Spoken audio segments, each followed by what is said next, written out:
Langsung mulai saja Pak Ezra, boleh Pak Ezra ya?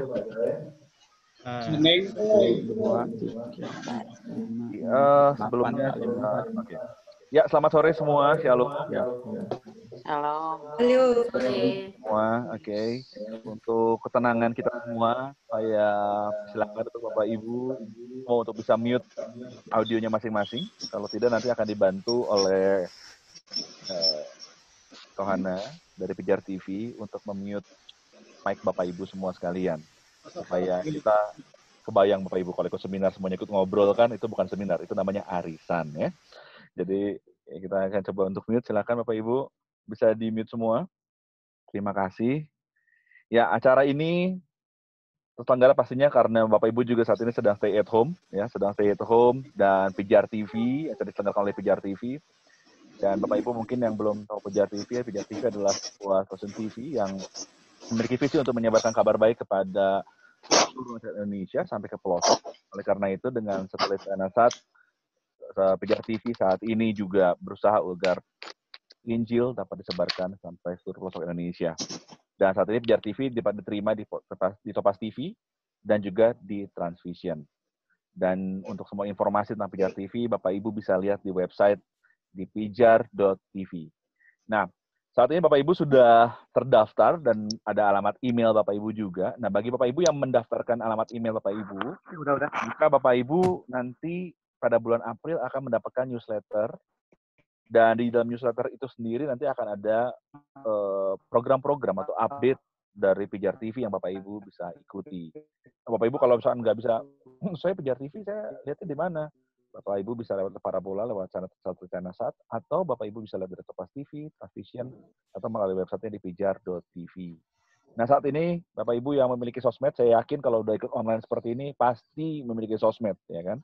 Pasti memiliki Instagram ataupun Facebook. Nah, silahkan Bapak Ibu bisa meng-capture screen Bapak Ibu, lalu juga mungkin bisa juga foto kegiatan di rumah sambil mengikuti seminar ini. Bapak Ibu nanti bisa mention Instagramnya Pijar TV. Instagram Pijar TV adalah Pijar TV.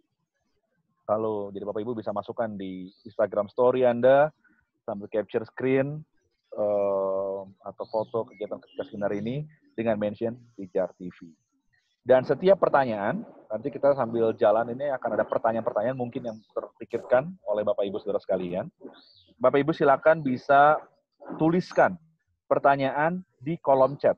Bapak Ibu bisa lihat di handphone Anda, itu di bawah ada kolom chat, atau di laptop Anda atau di PC Anda itu ada kolom chat di bawahnya. Bapak Ibu bisa gunakan kolom chat, lalu klik everyone dulu, pastikan bahwa chat itu pada everyone ya.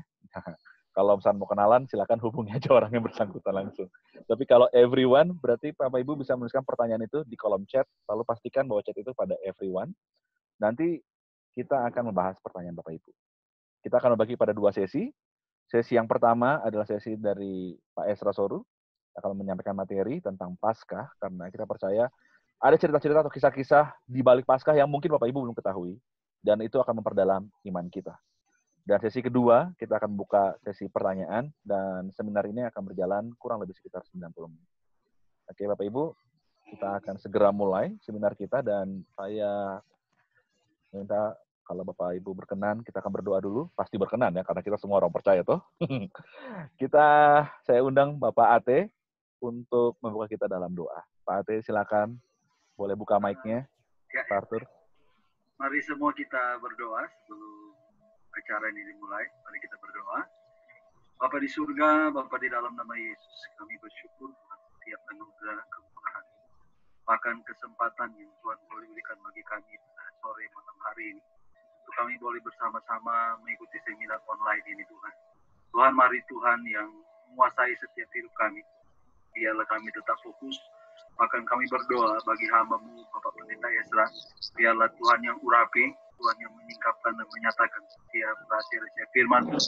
Dan lewat seminar ini, kami boleh menerima banyak pengetahuan tentang kebenaran firman. Bahkan iman kami boleh semakin hari semakin ditumbuhkan Tuhan. Bahkan dimanapun kami berada, kami boleh menjadi alat Tuhan, menjadi berkat bagi semua orang, terus bagi orang yang percaya. Kami sambut dan kami siap untuk mengikuti seminar ini hanya di dalam nama Tuhan Yesus Kristus. Haleluya. Amin. Amin. Oke, kita akan segera mulai. acara kita, Bapak Ibu kalau misalnya menggunakan laptop atau PC, Bapak Ibu bisa rubah, Bapak Ibu bisa lihat di atas ada speaker view atau gallery view. Itu bisa merubah tampilan. Speaker view berarti nanti yang bicara Pak Ezra akan muncul selalu Pak Ezra mukanya. Tapi kalau gallery view maka akan banyak orang yang akan muncul di layar. Jadi Bapak Ibu bisa ganti-ganti, ataupun kalau misalnya menggunakan handphone bisa digeser saja layarnya, dan Bapak Ibu bisa lihat satu orang atau banyak orang. Oke, kita akan segera mulai acara kita. Jadi Bapak Ibu silakan di-mute mic Bapak Ibu semua sekalian agar acara ini bisa berlangsung dengan baik. Kami persilakan Pak Ezra. Baik, shalom semuanya.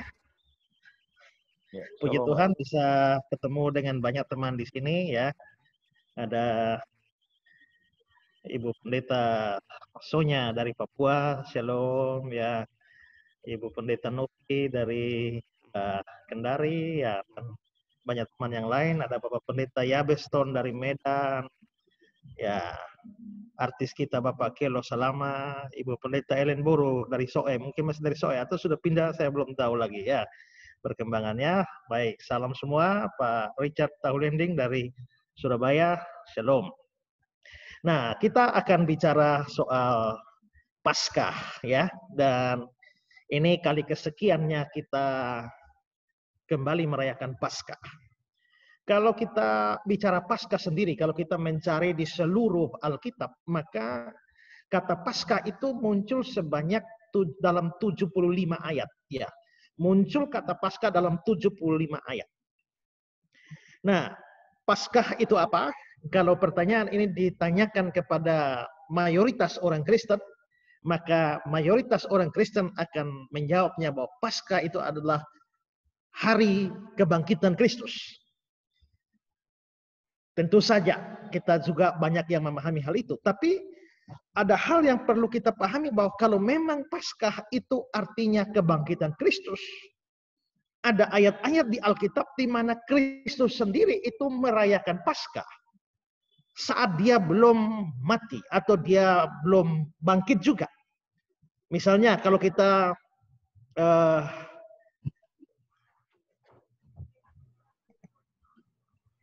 kita melihat misalnya di dalam Lukas pasal 2 ayat 41-42. Tiap-tiap tahun orang tua Yesus pergi ke Yerusalem, dan pada hari raya Paskah, ketika Yesus telah berumur 12 tahun, pergilah mereka ke Yerusalem seperti yang lazim pada hari raya itu. Jadi jelas terlihat bahwa pada waktu Yesus berumur 12 tahun, nah dia sudah ikut orang tuanya merayakan Paskah. Berarti Paskah itu sudah ada sebelum Yesus itu mati dan bangkit. Juga Matius 26 ayat 17-18. Pada hari pertama dari hari raya roti tidak beragi, pada hari pertama dari hari raya roti tidak beragi, datanglah murid-murid Yesus kepadanya dan berkata, "Di mana engkau kehendaki kami mempersiapkan perjamuan Paskah bagimu?" Jawab Yesus, "Pergilah ke kota kepada si anu dan katakan padanya, pesan guru, waktuku hampir tiba, di dalam rumahmu lah aku mau merayakan Paskah bersama-sama dengan murid." Berarti ini peristiwa sebelum Yesus mati. Tapi jelas dikatakan bahwa merayakan Paskah. Jadi di sini kita memahami bahwa memang sebenarnya mula-mula Paskah atau perayaan Paskah itu sama sekali tidak ada hubungan dengan Yesus. Itu bukan hari raya Kristen. Itu hari raya Yahudi, ya. Bukan hari rayanya agama Kristen, tapi itu hari rayanya agama Yahudi. Kalau kita melihat misalnya Yohanes pasal 2 ayat 13. Ketika hari raya Paskah orang Yahudi sudah dekat. Eksplisit ya. Hari raya Paskah orang Yahudi sudah dekat. Yohanes 6 ayat 4. Dan Paskah hari raya orang Yahudi sudah dekat. Yohanes 11:55. Pada waktu itu hari raya Paskah orang Yahudi sudah dekat. Jadi jelas bahwa di sini dikatakan bahwa secara eksplisit Paskah itu adalah hari raya Yahudi. Nah, kalau begitu Paskah itu sebenarnya apa? Dan mengapa orang Kristen sekarang merayakan Paskah dikaitkan dengan kebangkitan Kristus? Nah, ini yang kita akan pelajari pada hari ini ya. Nah, saya akan bicarakan dua hal, yakni soal Paskah Yahudi dan juga Paskah Kristen. Sekarang kita akan mulai yang pertama, kita akan melihat soal Paskah Yahudi. Mari kita melihat Paskah Yahudi. Paskah orang Yahudi itu adalah peringatan keluarnya nenek moyang mereka dari Mesir pada zaman Musa. Musa itu hidup kira-kira 1500 tahun sebelum kelahiran Yesus. Jadi bahkan Paskah sudah ada 1500 tahun sebelum Yesus. Nah, ada banyak peristiwa yang terjadi menjelang Paskah atau keluarnya orang Israel dari Mesir. Tapi satu peristiwa yang menyolok yakni terjadinya tulah ke-10, di mana Tuhan akan membinasakan semua anak sulung Mesir, baik manusia maupun juga binatang-binatang. Nah, pada saat seperti ini yang sudah diperintahkan Tuhan sebelumnya kepada Musa, supaya tidak terjadi kematian anak sulung di rumah-rumah orang Israel, maka mereka harus menyembelih domba dan darahnya disapukan di ambang pintu rumah mereka, sehingga apabila Tuhan hendak membinasakan anak-anak Mesir itu datang, dia akan melewati rumah orang-orang Israel yang ada tanda darah itu. Ya, mari perhatikan Keluaran 12, 21 sampai 23. Lalu Musa memanggil semua tua-tua Israel serta berkata kepada mereka, "Pergilah, ambillah kambing domba untuk kaummu dan sembelilah anak domba Paskah. Kemudian kamu harus mengambil seikat hisop dan mencelupkannya dalam darah yang ada dalam sebuah pasu, dan darah itu harus kamu sapukan pada ambang atas dan pada kedua tiang pintu. Seorang pun dari kamu tidak boleh keluar pintu rumah sampai pagi, dan Tuhan akan menjalani Mesir untuk menulahinya. Apabila dia melihat darah pada ambang atas dan pada kedua tiang pintu itu, maka Tuhan akan melewati pintu itu dan tidak membiarkan pemusnah masuk ke dalam rumahmu untuk menulahi." Saudara perhatikan ayat 23 itu ya. Dalam ayat 23 itu yang saya garis bawahi di bagian akhir, itu ada kata-kata, maka Tuhan akan melewati pintu itu. Ya. Nah, Tuhan akan melewati. Nah, kalau kita memperhatikan ini dalam Keluaran 12 ayat yang ke-23, kita perhatikan di sana dalam bahasa Ibraninya ya, itu ada kata pas di sana, melewati. Dan itu dari bahasa Ibrani adalah pasah. Jadi melewati itu, kata Ibraninya adalah pasah. Dari kata pasah ini lalu diturunkan kata pesah, yang dalam bahasa Indonesia disebut sebagai Paskah. Coba mari kita melihat lagi ini berikutnya. Next. Saudara lihat dalam Keluaran 12 ayat 21 tadi. Kembali ke bahasa Ibraninya itu. Next. Ya. Perhatikan ini ada kata the Passover, itu dari menunjuk kata Ibraninya adalah Pesah. Ya, kata Pesah. Nah, dari kata inilah akhirnya menjadi Paskah di dalam bahasa Indonesia. Sehingga kata Paskah yang dalam bahasa Inggrisnya Passover artinya melewati. Maksudnya adalah Tuhan yang membawa kematian itu melewati rumah-rumah orang Israel. Perhatikan Keluaran 12, 26, 27. Dan apabila anak-anakmu berkata kepadamu, apakah artinya ibadahmu ini? Maka haruslah kamu berkata, itulah korban Paskah bagi Tuhan yang melewati rumah-rumah orang Israel di Mesir. Ketika dia menulahi orang Mesir, tetapi menyelamatkan rumah-rumah kita dan seterusnya. Jadi Paskah itu artinya melewati, Tuhan melewati rumah-rumah orang Israel. Karena itu Paskah menjadi hari raya Yahudi yang diperingati setiap tahun untuk mengingat peristiwa dilewatinya mereka oleh kematian itu. Nah, ini Paskah Yahudi. Nah, kapan orang Yahudi memperingati atau merayakan Paskah? Nah, tanggal perayaan sudah ditetapkan oleh Tuhan sendiri, yakni setiap tanggal 14 bulan pertama dalam kalender mereka. Karena mereka itu sesuai dengan waktu mereka keluar dari tanah Mesir ya. Coba perhatikan Imamat 23 ayat yang kelima. Imamat 23 ayat 5. Dalam bulan yang pertama, pada tanggal 14 bulan itu, pada waktu senja, ada Paskah bagi Tuhan. Berarti Paskah ini terjadi pada bulan pertama, tanggal 14. Bulan pertama tanggal 14, saya pernah tanya orang, ini berarti tanggal berapa? Ya, maka mereka bilang, oh ini berarti 14 Januari. Salah saudara, ya karena ini bukan kalender kita, ini harus mengacu kepada kalender Ibrani. Nah kalau saudara lihat di sini, ini adalah daftar kalender Ibrani. Next. Nah ini adalah daftar kalender Ibrani. Itu ada 12 bulan. Jadi bulan pertama itu adalah bulan Nisan, kedua Iyar, 3 Sivan, 4 Tammuz, 5 Av, 6 Elul, 7 Tisri, 8 Cevan, 9 Kisla, 10 Tevet, 11 Sefat, dan 12 Adar. Nah, saudara lihat, bandingkan ini dengan yang di pojok kanan yang adalah bulan-bulan dari kalender Gregorian. Sehingga lihat bulan pertama. Bulan pertama itu kan bulan Nisan. Nah, bulan Nisan itu kalau dibanding pada kalender Gregorian yang kita pakai itu ada di sekitar Maret, April. Biasanya pertengahan Maret sampai pertengahan April. Itu bulan Nisan kalau dibanding kita. Sehingga, saudara lihat kenapa perayaan-perayaan Paskah kita, Jumat Agung dan Paskah itu selalu di bulan Maret atau bulan April. Ya. Karena memang sesuai dengan bulan Nisan. Nah, coba ya, kalau saudara perhatikan biasanya pada Natal, kita itu kan selalu merayakan Natal pada tanggal 25 Desember. Pokoknya 25 Desember ditetapkan 25 Desember. Tapi coba perayaan Jumat Agung dan Paskah kita tidak sama tiap tahun.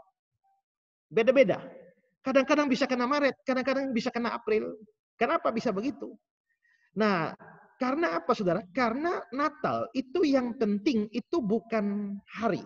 Natal itu yang penting itu adalah tanggal. Maka tanggal 25 Desember. Entah mau kena tahun ini 25 Desember kena hari Senin, kita oke-oke saja. Tahun berikut 25 Desember mau kena hari Jumat, kita juga oke-oke saja. Tapi itu beda dengan Paskah. Karena apa? Karena ada Jumat Agung. Maka kita tidak bisa. Yang Paskah itu, Jumat Agung dan Paskah yang penting bukan tanggal. Yang penting adalah hari. Karena ada Jumatnya. Kalau kita pakai tanggal, maka bisa jadi sekarang ini, hari kematian Yesus kena hari Jumat, tahun depan bisa kena hari Sabtu, berikut bisa kena hari Selasa. Jadi Natal itu yang penting tanggal, bukan hari. Tapi kalau Paskah, yang penting hari, bukan tanggal. Karena itu maka biasanya itu dicari, bulan Nisan ini, kan tanggal 14. Tanggal 14 Nisan, itu kena di kalender kita itu dicari hari Minggu terdekat dengan 14 Nisan, lalu ditetapkanlah tanggal Paskah kita itu tanggal berapa. Nah, tahun ini itu kena di tanggal 10 April, hari ini ya. Nah, itu sama. Jadi 14 bulan Nisan. Nah, kalau itu dikatakan, kalau saudara lihat situ kalendernya itu bulan Nisan, tapi coba kita melihat Ulangan 16 ayat 1. Ya. Ulangan 16 ayat 1. Ingatlah akan bulan Abib dan rayakanlah Paskah bagi Tuhan. Berarti Paskah dirayakan bulan apa? Bulan Abib. Coba kembali ke kalender kita tadi. Back. Coba saudara lihat di sini. Ada bulan Abib nggak? Ya, rasanya tidak ada di ini ya, di yang kolom kedua itu. Kenapa? Saudara lihat kolom kedua itu ada Babylonian name. Itu adalah nama-nama kalender Yahudi tapi menggunakan bahasa Babilonia.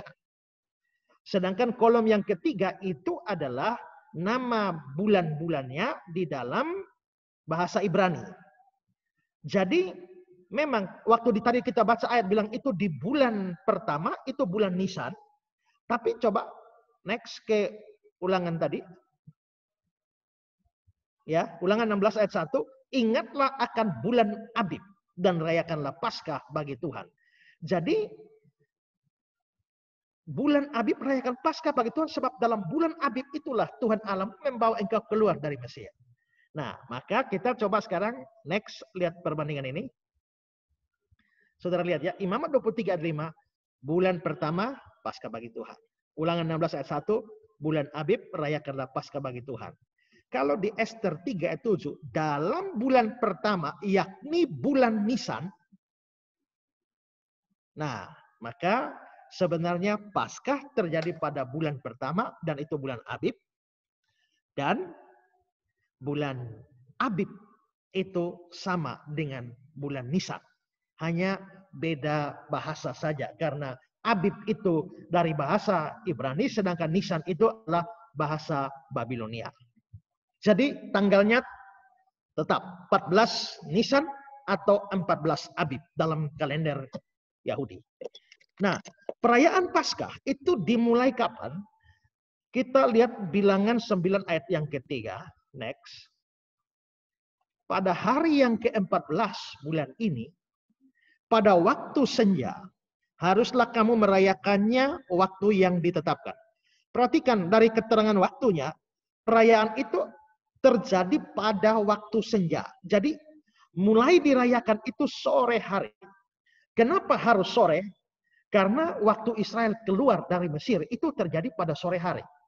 Lihat Ulangan 16 ayat 6. Ulangan 16 ayat 6. Engkau harus mempersembahkan korban Paskah itu pada waktu senja, ketika matahari terbenam, bertepatan dengan saat engkau keluar dari Mesir.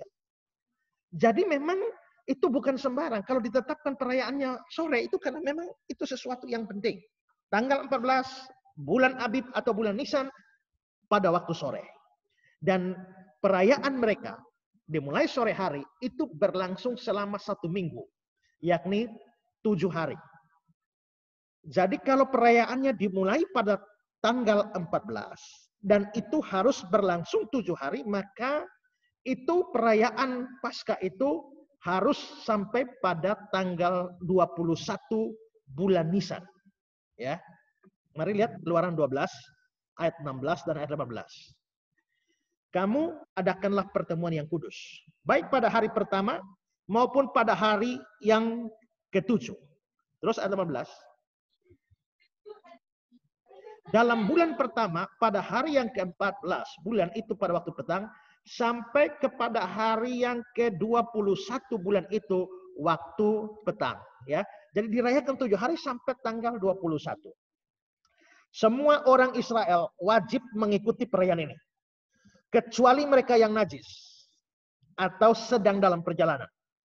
Selain dua itu, kalau lalai merayakan Paskah, maka akan dihukum mati. Bilangan 9 ayat yang ke-13. Bilangan 9 ayat yang ke-13. Bilangan 9 ayat 13. Sebaliknya, orang yang tidak najis dan tidak dalam perjalanan, tetapi lalai merayakan Paskah, orang itu harus dilenyapkan di antara orang-orang sebangsanya. Sebab dia tidak mempersembahkan persembahan yang kepada Tuhan pada waktunya, orang itu akan menanggung akibat dosanya. Ya, jadi yang diizinkan untuk tidak merayakan hanya orang yang najis atau dalam perjalanan. Bagaimana dengan orang yang najis dalam perjalanan? Mereka kan tidak bisa merayakan. Bagaimana mereka merayakan Paskah? Mereka tidak bebas juga. Mereka akan tetap merayakan, tapi di over 1 bulan setelahnya, yaitu bulan kedua, bulan Iyar, dalam tanggal yang sama. Itu saudara bisa lihat nanti dalam Bilangan 9 ayat 6-11, juga di 2 Tawarik pasal 30 ayat 2, ayat 3, ayat 15. Itu menjelaskan bahwa mereka harus tetap merayakan di bulan berikutnya pada tanggal yang sama. Jadi perayaannya 7 hari. Selama 7 hari itu mereka tidak boleh bekerja hal-hal lain kecuali hanya ngurus makan saja. Lihat Keluaran 12 ayat yang ke-16. Pada hari-hari itu tidak boleh diadakan pekerjaan apapun. Hanya apa yang perlu dimakan setiap orang, itu sajalah yang kamu sediakan. Jadi mereka cuma urus makan saja, tidak boleh kerja. Libur semua, ya. Hari pertama tanggal 14 pada waktu senja. Itu dimulainya perayaan Paskah itu ditandai dengan korban Paskah. Dan itu berupa domba atau lembu. Dan dikorbankannya domba atau lembu itu di kemah suci atau di bait Allah. Coba Ulangan 16 ayat 2 dan ayat 6. Maka engkau harus menyembelih kambing domba dan lembu sapi sebagai korban Paskah bagi Tuhan Allahmu. Lalu ayat 6. Engkau harus mempersembahkan korban Paskah itu pada waktu senja. Ya. Jadi pada waktu senja itu dikorbankanlah kambing atau domba di bait Allah. Domba atau kambing atau lembu sebagai korban Paskah ini itu sudah diasingkan 4 hari sebelumnya, yakni pada tanggal 10 bulan Nisan. Ini sesuai dengan yang terjadi di Mesir. Ya, coba lihat Keluaran 12 ayat 3 sampai 6. Katakanlah kepada segenap jemaat Israel, pada tanggal 10 bulan ini diambillah oleh masing-masing seekor anak domba menurut kaum keluarga. Seekor anak domba untuk tiap-tiap rumah tangga. Ayat 6. Ayat 6-nya. Kamu harus mengurungnya sampai hari yang ke-14 bulan ini. Jadi domba yang mau disembelih itu diasingkan dari tanggal 10, tanggal 14-nya disembelih. Jadi 4 hari. Nah, ini yang kemarin tuh ya, ada orang yang mengait-kaitkan corona ini dengan Paskah, Keluaran 12 ya. Lalu dia bilang, nah ini ada 4 sampai hari ke-14 dan kita juga dikasih social distancing pada 14 hari, 2 minggu. Nah, itu dikait-kaitkan padahal yang diasingkan ini bukan orang tapi domba. Dan itu pun bukan dari tanggal 1 sampai jadi pas 2 minggu, tapi itu dari tanggal 10. Jadi hanya 4 hari. Jadi kalau menghubungkan ayat-ayat ini dengan corona dan social distancing itu tafsir yang cocok logi yang tidak pada tempatnya ya. Nah, selanjutnya setelah penyembelihan itu, di setiap rumah harus diadakan acara makan Paskah di setiap rumah atau perjamuan Paskah. Ini disebut seder ya, disebut seder di mana orang harus makan Paskah. Dan dalam perjamuan Paskah ini ada makanan-makanan seperti sup, kacang-kacangan, buah-buahan, dan juga minum anggur ya. Tapi ada 3 menu yang wajib ada. 3 menu wajib ada. Menu pertama yang wajib ada adalah, next, ada roti tidak beragi. Ini wajib ada. Perhatikan Bilangan 9 ayat 11. Pada hari yang ke-14, pada waktu senja, haruslah orang-orang merayakannya. Roti yang tidak beragi, haruslah mereka memakannya. Jadi harus makan roti tidak beragi. Kalau saudara belum pernah lihat model roti tidak beragi, nah ini di gambar berikut ini, ya. Ini adalah contoh roti tidak beraginya orang Yahudi. Jadi kayak kerupuknya kita ya, yang lebar-lebar itu. Ya, ini roti tidak beragi, ini harus ada, harus menu wajib. Mengapa ini harus ada? Mengapa perlu makan roti tidak beragi? Karena ini untuk mengingat dan menggambarkan betapa terburu-burunya mereka waktu hendak keluar dari Mesir. Jadi waktu mereka mau keluar dari Mesir, mereka kan buru-buru sehingga roti yang mereka bikin itu tidak sempat dikasih ragi. Jadi akhirnya yang mereka makan keluar dari Mesir itu rotinya tidak beragi. Lihat Keluaran 12. 33, 34, dan 39. Orang Mesir juga mendesak dengan keras kepada bangsa itu, menyuruh bangsa itu pergi dengan segera dari negeri itu. Sebab kata mereka, nanti kami mati semuanya. Next, 34. Lalu bangsa itu mengangkat adonannya sebelum diragi. Jadi karena diusir, mereka akhirnya mestinya bikin roti kasih ragi dulu. Tapi gara-gara harus buru-buru, tidak sempat diragi. Dengan tempat adonan mereka terbungkus dalam kainnya di atas bahunya. Terus ayat 39. Adonan yang dibawa mereka dari Mesir dibakar menjadi roti bundar yang tidak beragi. Sebab adonan itu tidak diragi karena mereka diusir dari Mesir dan tidak dapat berlambat-lambat, dan mereka tidak pula menyediakan bekal baginya. Jadi ini penyebabnya. Coba bandingkan juga dengan Ulangan 16 ayat 3. Ulangan 16 ayat 3. Engkau harus makan roti yang tidak beragi besertanya, yakni roti penderitaan, sebab dengan buru-buru engkau keluar dari tanah Mesir. Nah, gara-gara buru-buru sampai roti tidak dikasih ragi, maka untuk mengingat peristiwa itu, orang Israel sampai generasi bahkan sampai hari ini, itu dalam perayaan Paskah wajib makan roti tidak beragi. Selanjutnya, roti tidak beragi ini harus dimakan selama 7 hari perayaan itu.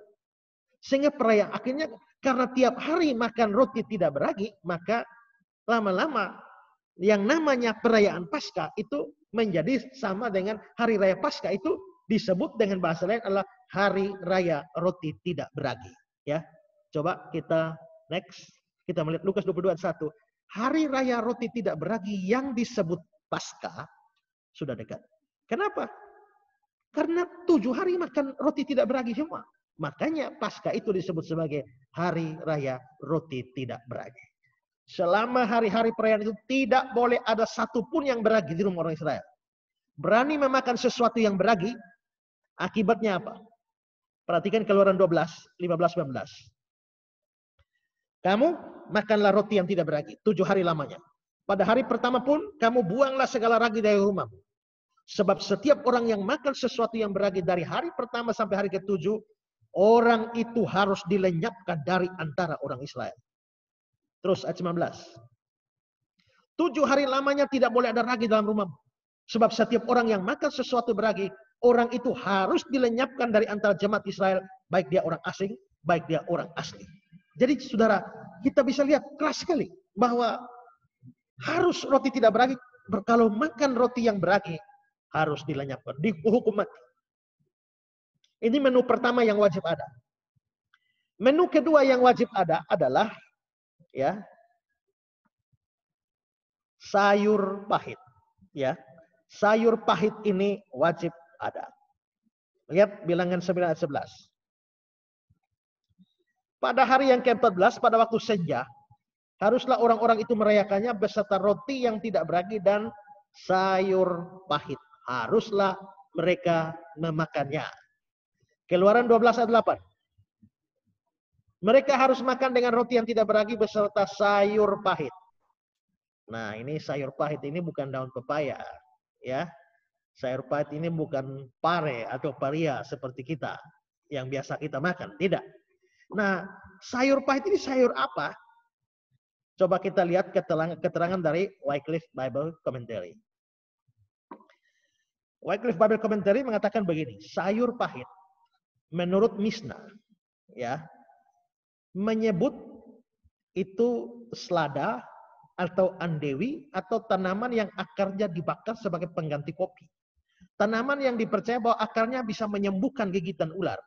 Sebuah tanaman yang bernama Latin Mentha piperita dan sejenis rumput berbunga kuning sebagai dapat diterima untuk sayur pahit. Nah, itu menurut keterangan dari Wycliffe Bible Commentary. Coba saudara lihat gambar ini. Nah, ini sayur pahit yang mereka makan ya. Ini bukan daun pepaya kita ya. Nah, kalau kita bagian timur ini hobi makan daun pepaya. Saya juga hobi makan daun pepaya itu. Nah, tapi bukan ini, bukan seperti kita ya.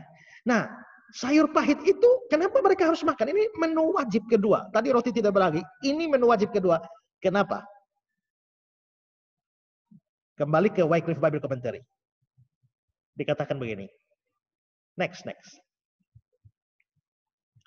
Semua ini dimaksudkan untuk mengingat kembali segala kepahitan hidup yang dialami Israel ketika mereka berada di Mesir. Ya, jadi makan sayur pahit itu untuk mengingat bahwa hidup ini terlalu pahit di Mesir, maka harus makan sayur pahit. Itu menu kedua yang wajib. Menu pertama roti tidak beragi, menu kedua sayur pahit. Menu ketiga itu adalah daging domba atau kambing. Ya, ini wajib juga. Daging domba atau kambing ini untuk mengingatkan mereka pada domba atau kambing yang disembelih pada hari terakhir di Mesir, yang darahnya disapukan di ambang pintu itu. Ya. Nah, penyembelihan domba atau kambing yang dimakan ini tadi sudah saya katakan itu dilakukan di Bait Allah. Setelah penyembelihan korban Paskah dan darahnya dipersembahkan di atas mezbah. Lalu domba atau kambing tersebut dibakar utuh, dimakan bersama roti tidak beragi dan sayur pahit. Nah, daging domba atau kambing itu tidak boleh dimakan mentah atau tidak boleh direbus. Itu harus dibakar. Dan harus dimakan sampai habis malam itu juga. Jika tidak habis, maka harus dibakar. Bakar sampai habis. Perhatikan, Keluaran 12 ayat 9 hingga ayat 10. Jangan kamu memakannya mentah atau direbus dalam air. Hanya dipanggang di api, lengkap dengan kepalanya dan betisnya dan isi perutnya. Janganlah kamu tinggalkan apa-apa dari daging itu sampai pagi. Apa yang tinggal sampai pagi, kamu bakar habis dengan api. Itu aturannya. Satu hal yang penting adalah bahwa domba atau kambing ini harus dimakan hati-hati. Ya, dimakan hati-hati supaya apa? Makan hati-hati supaya jangan sampai waktu dimakan ada tulang yang patah. Tidak boleh. Ya, coba perhatikan Keluaran 12 ayat 46. Paskah itu harus dimakan dalam satu rumah juga. Tidak boleh kau bawa sedikit pun daging itu keluar rumah. Setulang pun tidak boleh kamu patahkan. Jadi waktu makan itu harus hati-hati. Tidak seperti kita makan ayam bakar lalu tulangnya kita gigit-gigit lalu isap-isap. Wah, sampai halus-halus. Tidak. Makan domba Paskah hati-hati, tulang tidak boleh patah. Bilangan 9 ayat 12. Janganlah mereka meninggalkan sebagian daripadanya sampai pagi. Satu tulang pun tidak boleh dipatahkan mereka. Menurut segala ketetapan Paskah haruslah mereka merayakannya. Ya, jadi ini aturannya makan pun juga diatur secara detail. Sebenarnya aturan makan daging domba atau kambing ini sebenarnya hanya untuk hari pertama saja, tanggal 14 Nisan. Tapi dalam perkembangan selanjutnya orang Israel bahkan memakan setiap hari. Jadi selama 7 hari mereka makan itu terus. Makan daging kambing domba itu. Dan itu berarti bahwa setiap hari selama 7 hari ada domba yang dikorbankan. Dan karena ini untuk masing-masing keluarga, maka jelas setiap hari ada banyak domba yang dikorbankan di Bait Allah. Ya. Bayangkan Israel berapa banyak keluarga. Seluruh keluarga harus sembelih domba. Mulai tanggal 14 sampai tanggal 21. Dan itu berarti bahwa pada hari-hari Paskah ada banyak domba jadi korban. Ya. Flavius Josephus, sejarawan Yahudi. Dia menulis bahwa pada tahun 66 Masehi, kita kan sekarang 2020. Pada tahun 66, pada waktu Paskah itu tidak kurang 250.000 domba disembelih dalam satu hari. Ya, bayangkan satu hari 250.000 domba. Kita melihat keterangan dari Barclay. Domba-domba Paskah telah disembelih di dalam bait suci dan darah domba itu ditumpahkan di atas mezbah sebagai persembahan kepada Allah. Jumlah domba-domba yang dipotong untuk Paskah sangat banyak. Pada satu ketika 30 tahun kemudian dari zaman Yesus telah diadakan sensus dan jumlahnya ialah 256.000 ekor. Ya, 256.000 ekor domba. Terus kita dapat membayangkan bagaimana halaman-halaman bait suci ketika semua darah domba itu ditumpahkan di atas mezbah. Dari mezbah itu ada sebuah saluran ke sungai Kidron dan melalui saluran itu darah domba Paskah dialirkan keluar. Jadi bayangkan ini betul-betul suatu perayaan yang penuh dengan darah domba. Nah, jadi itulah 3 menu yang harus mereka makan. Dengan menu semacam ini, maka ingat bahwa ternyata makan Paskah itu tidak gampang, ya, tidak mudah, tidak bisa tiba-tiba kaget-kaget, ayo makan Paskah, tidak bisa, ya. Maka untuk bisa makan Paskah itu perlu persiapan, ya, untuk perlu persiapan. Makanya dalam Markus 14 ayat 12, ya, next, Markus 14 ayat 12, pada hari pertama dari hari roti tidak beragi, pada waktu orang menyembeli domba Paskah, murid-murid Yesus berkata kepadanya, ke tempat mana engkau kehendaki kami pergi untuk mempersiapkan perjamuan Paskah bagimu. Jadi perjamuan Paskah itu perlu disediakan. Ya. Nah, coba ini saudara lihat gambar ini. Ini adalah contoh-contoh ya menu ya. Oh, ya, sorry, mungkin tidak tersedia gambarnya. Nah, lalu sekarang kita lihat bagaimana prosesi seder itu, makan Paskah itu ya. Kita lihat prosesinya, saya ambil dari Wikipedia, saudara perhatikan, ikuti prosesinya. Sebagai persiapan perayaan ini, setiap keluarga menyembelih seekor domba atau kambing jantan yang berumur setahun dan mengoles darahnya pada tiang pintu rumah mereka. Mereka memanggangnya lengkap dengan kepala dan isi perut. Next. Sementara itu anak-anak mencari sisa-sisa roti dalam rumah dan membuangnya. Sementara nyonya rumah menyalakan lilin Paskah yang kemudian dilanjutkan dengan pemberkatan lilin dan cawan anggur pertama dan pencucian tangan. Terus ini situasi di rumah ya waktu mau makan Paskah. Pertama dilakukan pemecahan roti tak beragi dan memakannya. Serta mencari afikomen, itu makanan pencuci mulut yang disembunyikan dalam roti tidak beragi. Lalu dilanjutkan dengan memakan salad yang dicelupkan ke dalam cuka dan air garam sebagai hidangan pembuka. Next.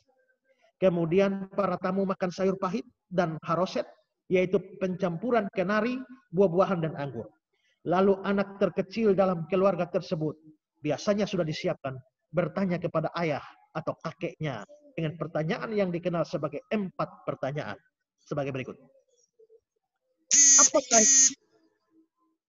Apakah yang berubah malam ini dibanding semua malam lain?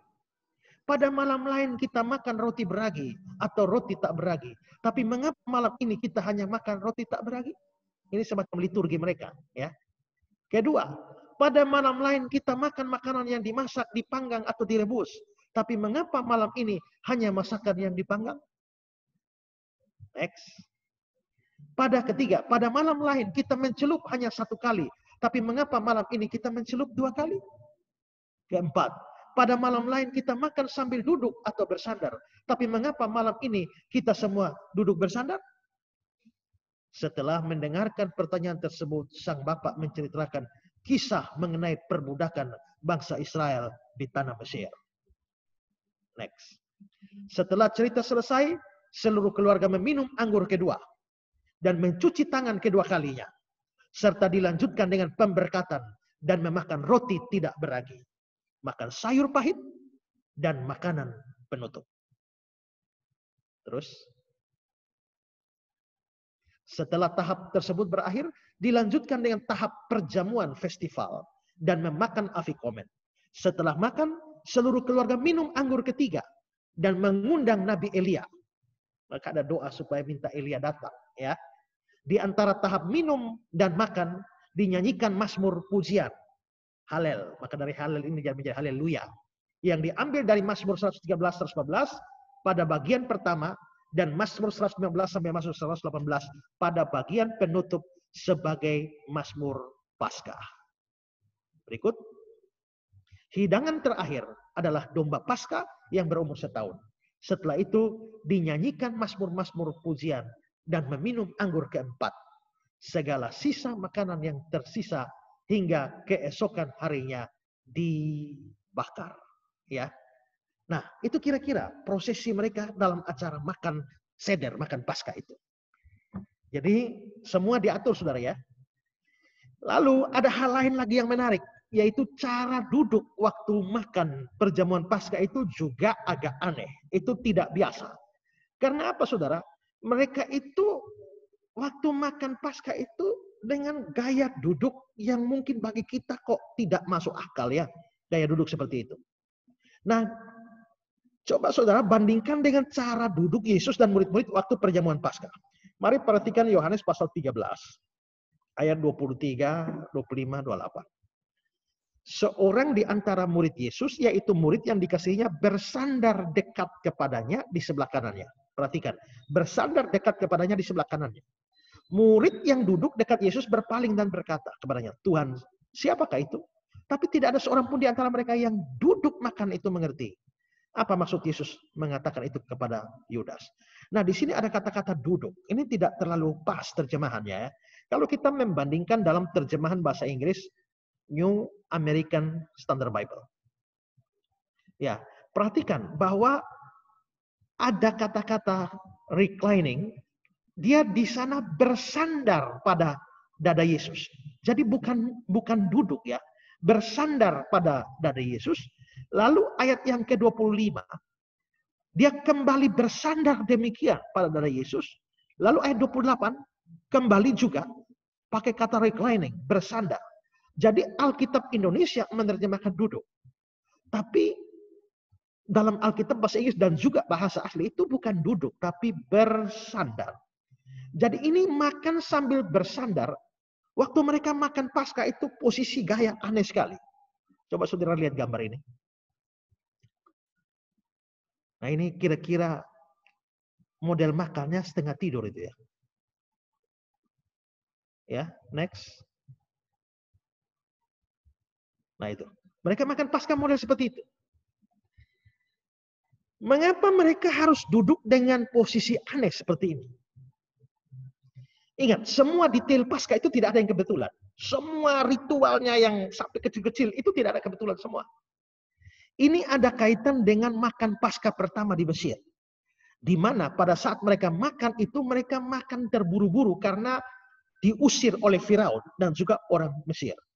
Lihat Keluaran 12 ayat 11. Dan beginilah kamu memakannya. Ini waktu mau keluar dari Mesir ya. Pinggangmu berikat, jadi sudah ikat pinggang. Kasut pada kakimu, lengkap. Sepatu sudah di kaki, tongkat di tanganmu. Jadi bayangkan ini sudah siap kayak mau lari nih ya. Jadi sudah ikat pinggang, sudah pakai sepatu, sudah siap tongkat. Buru-burulah kamu memakannya. Itulah Paskah bagi Tuhan. Jadi makan itu harus, pada zaman itu mereka makan buru-buru. Makannya buru-buru. Itu Paskah yang pertama. Nah, setelah itu kan sudah Paskah yang pertama itu sudah lewat, mereka kan memperingati Paskah. Nah, dengan kata lain begini, dulu nenek moyangmu itu makan itu buru-buru. Makanmu itu makan sambil berdiri, makan sambil pegang tongkat karena mau diusir. Tapi sekarang kamu sudah dibebaskan. Kamu sudah dibebaskan dari perbudakan Mesir. Maka tidak lagi seperti zaman dulu di mana makan terburu-buru, makan sambil berdiri. Sekarang kamu boleh makan sebebas-bebasnya. Jadi makan dalam gaya tidur, nikmat betul makannya. Ya. Karena itulah posisi duduk makan itu posisi tidur yang membuat kesulitan berdiri. Kalau di Mesir itu ini siap lari. Tapi sekarang Tuhan sudah membebaskan kamu. Karena itu nikmatilah makan Paskah itu sepuas-puasnya seperti orang-orang merdeka yang sudah diselamatkan. Dan karenanya tidak perlu berdiri, nikmati makan sambil tidur. Nah itu artinya ya, alasannya. Satu hal yang perlu diperhatikan adalah orang asing tidak boleh ikut rayakan Paskah.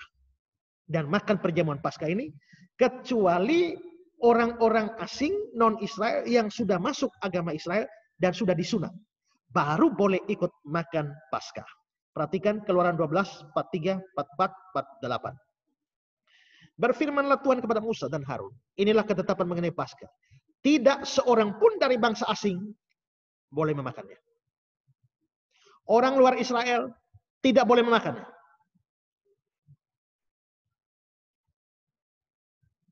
Ingat saudara, perjamuan Paskah itu, Yahudi itu yang sekarang kita teruskan dalam perjamuan kudus.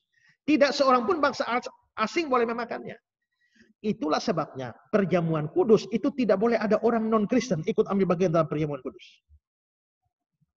Saya kalau pimpin perjamuan kudus di gereja saya, biasa sebelum itu saya bilang, jikalau ada orang-orang beragama lain yang kebetulan hadir di sini, jangan ambil roti dan anggur. Tidak boleh. Karena apa? Kadang-kadang baru diajak teman, ayo ikut gereja saya yuk. Tapi dia belum Kristen. Dia ya masih simpatisan Kristen, masih agama lain. Nah, tidak boleh. Kenapa? Karena orang asing tidak boleh ikut memakan. Ayat 44. Seorang budak belian barulah boleh memakannya setelah engkau menyunat dia. Ya. Nah, jadi syarat kedua adalah orang mau ikut Paskah itu sudah harus sunat. Ya, sudah harus sunat baru boleh. Nah, kalau belum sunat itu tidak boleh ambil perjamuan Paskah. Ayat 48. Tetapi apabila seorang asing telah menetap padamu dan mau merayakan Paskah bagi Tuhan, maka setiap laki-laki yang bersama-sama dengan dia wajiblah disunat. Barulah dia boleh mendekat dan merayakannya. Dia akan dianggap sebagai orang asli. Tapi tidak seorang pun yang tidak bersunat boleh memakannya.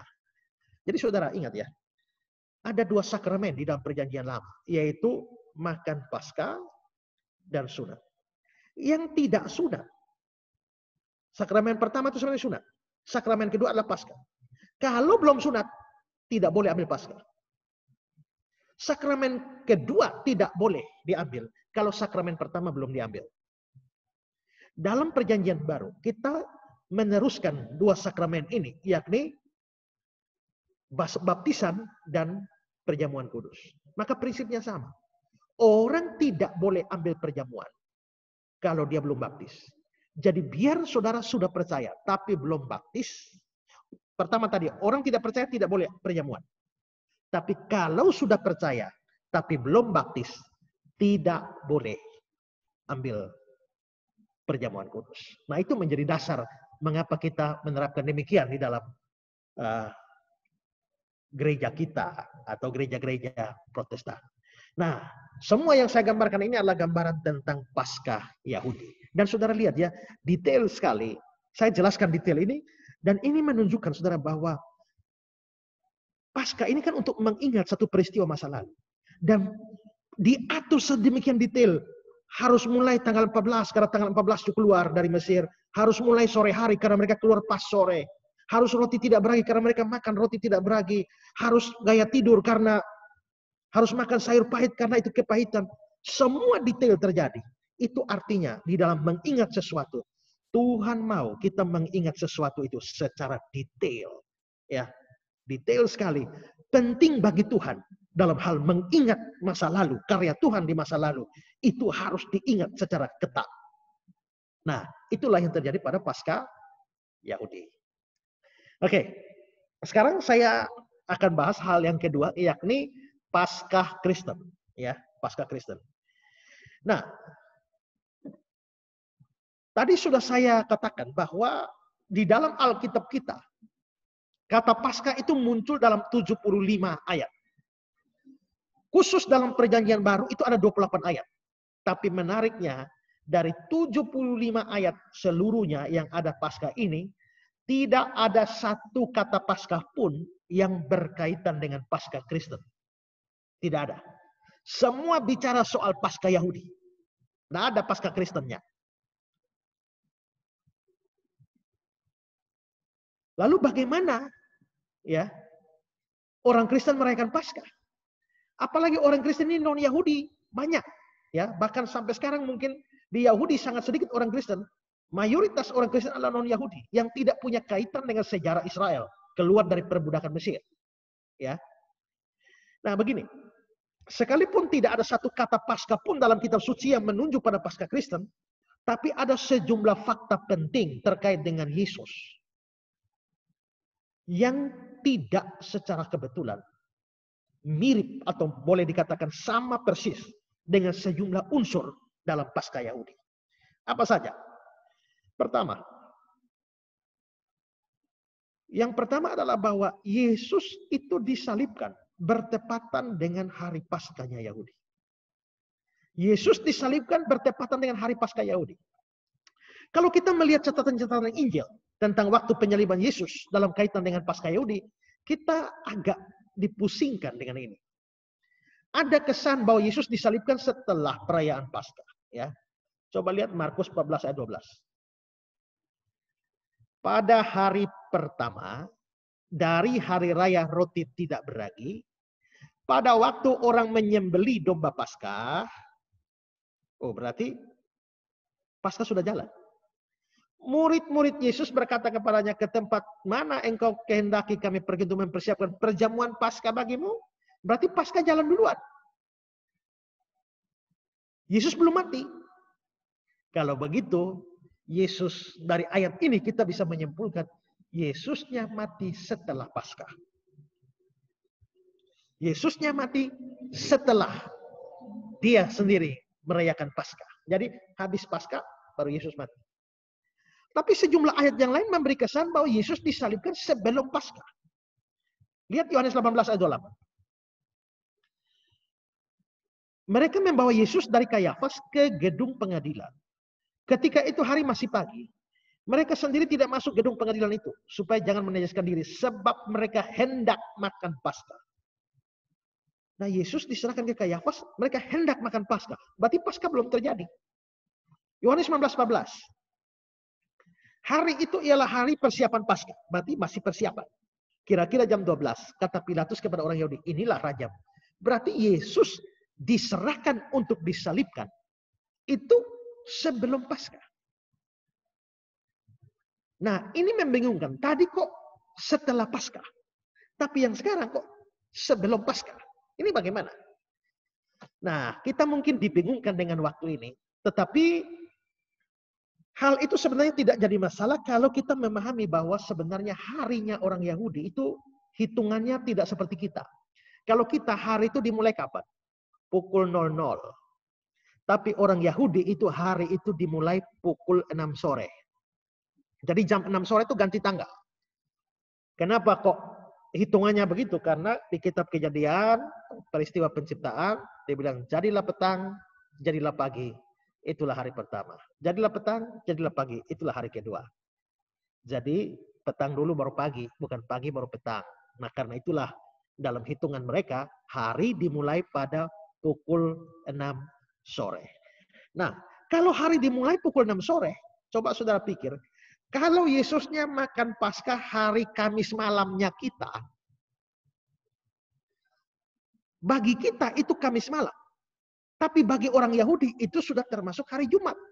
Karena hari Jumat itu dimulai dari Kamis sorenya kita jam 6. Jadi kalau Yesus makannya hari Kamis malam itu sudah termasuk Jumat. Dan kalau orang Yahudi makan Paskah pada Jumat sore sebelum jam 6 dalam Jumat sore dalam hitungan kita, maka sebenarnya mereka masih makan Paskah pada hari yang sama. Coba lihat gambar ini ya. Nah, saudara lihat.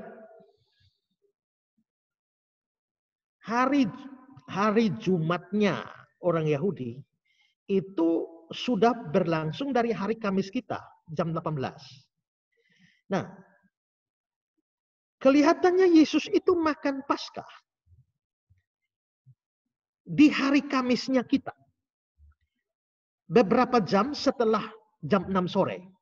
Tapi karena hari Kamis malam itu, hari Kamis malam kita itu dianggap hari Jumat, maka Yesus tetap makan Paskah pada hari Jumat.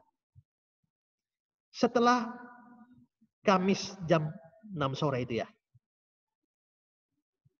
Setelah Yesus makan Paskah, lewat terus, hari itu berjalan terus. Jadi saudara lihat yang dalam gambar ini, yang warna biru ini adalah hitungan waktu di dalam pikiran, dalam hitungan Yahudi. Maka mulai jam 18, hari Kamis kita, terus ini Yesus baru disalib. Saudara lihat gambar itu, Yesus disalib. Jadi Yesus makan Paskah dulu, lalu dia disalib. Habis disalib, dia mati. Habis dia mati, baru orang Yahudi makan Paskah. Saudara lihat, antara Yesus makan Paskah dengan orang Yahudi makan Paskah itu masih ada pada hari yang sama. Ya, hari yang sama. Saudara coba lihat, hari berbeda. Hari sebelumnya itu yang warna merah sebelah kiri. Hari sesudah itu adalah warna merah sebelah kanan.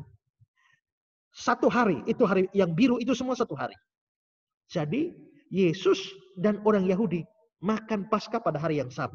Hanya beda jam. Yesus makan lebih dulu. Orang Yahudi makan belakangan. Kenapa Yesus makan lebih dulu? Kan mestinya kan sore aturannya. Kenapa Yesus makan lebih dulu? Karena dia akan mati. Kalau dia sudah mati, berarti dia tidak bisa merayakan. Maka pas hari itu, harusnya Paskah itu makan sore hari. Tapi Yesus itu makan pada malam, hari Kamis malamnya kita, ya. Sehingga karena berikutnya dia akan disalibkan mati, sehingga dia tidak sempat mengikuti tepat waktu, maka dia merayakannya lebih dulu. Ya, itu perhitungannya. Jika demikian, maka sesungguhnya saudara lihat gambar tadi itu ya. Seluruh warna biru ini semua tanggal 14 Nisan. Yesus makan Paskah tanggal 14 Nisan. Orang Yahudi makan Paskah 14 Nisan di ujungnya. Dan Yesus mati di tengahnya 14 Nisan. Berarti Yesus memang mati persis hari Paskahnya orang Yahudi. Lihat Matius 26 ayat 1 dan 2. Berkatalah ia kepada murid-muridnya, kamu tahu bahwa 2 hari lagi akan dirayakan Paskah. Maka anak manusia akan diserahkan untuk disalibkan. Dari kata-kata ini jelas bahwa anak manusia akan diserahkan untuk disalibkan itu persis hari Paskah. Hari Paskah. Ya. Oke, ini hal pertama. Yesus mati persis hari Paskahnya Yahudi. Kedua, hal yang kedua adalah kematian Yesus waktunya itu bertepatan dengan waktu penyembelihan domba Paskah. Tadi sudah saya jelaskan bahwa pada permulaan hari Paskah tanggal 14 itu harus ada kambing, domba, lembu yang dikorbankan. Dan itu terjadi pada sore. Keluaran 12 ayat 6. Kamu harus mengurung kambing domba itu sampai hari ke-4 bulan ini. Lalu seluruh jemaat Israel yang berkumpul harus menyembelihnya pada waktu senja. Jadi korban Paskahnya itu dilakukan pada sore hari. Dan ternyata saudara, Yesusnya memang mati pada sore. Lukas 23, 44, 46.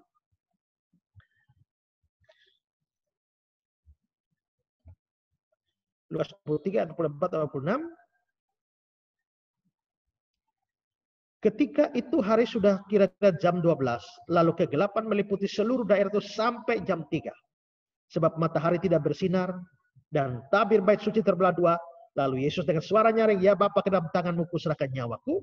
Dan sesudah berkata demikian, dia menyerahkan nyawanya. Ya, jadi kita bisa melihat bahwa sampai jam 3. Nah, dari waktu ini terlihat bahwa kelihatannya Yesus matinya sore. Domba Paskah juga disembelih. Itu sore. Mari kita lihat keterangan dari Matthew Henry.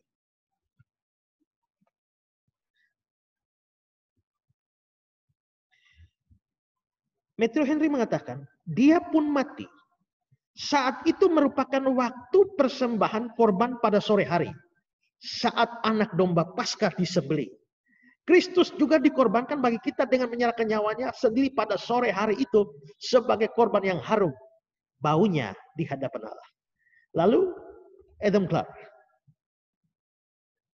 tentang pukul 3 atau yang disebut oleh orang-orang Yahudi jam 3 tentang waktu di mana domba Paskah biasanya dikorbankan. Jadi ternyata Yesus mati bukan hanya persis Paskahnya Yahudi, tapi jam matinya bertepatan dengan jam disembelihnya domba Paskah. Dan ingat, Yohanes Pembaptis pernah melihat Yesus di dalam Yohanes 1 ayat 29, ya. Dan dia berkata, lihatlah anak domba Allah yang menghapus dosa dunia. Itu berarti Yesus itu adalah anak domba yang disembelih pada hari Paskah. Sehingga Paulus dalam 1 Korintus 5 ayat 7, dia bilang begini, sebab anak domba Paskah kita, Yesus ya, juga telah disembelih, yaitu Kristus. Berarti Kristus itu anak domba Paskah kita. Kenapa? Karena pada saat orang Yahudi menyembelih domba Paskah mereka jam 3 sore, pada saat yang sama juga Yesus Tuhan kita disembelih. Ya, itu berarti Yesus adalah antitipe dari domba Paskah Yahudi. Oke, ini hal kedua.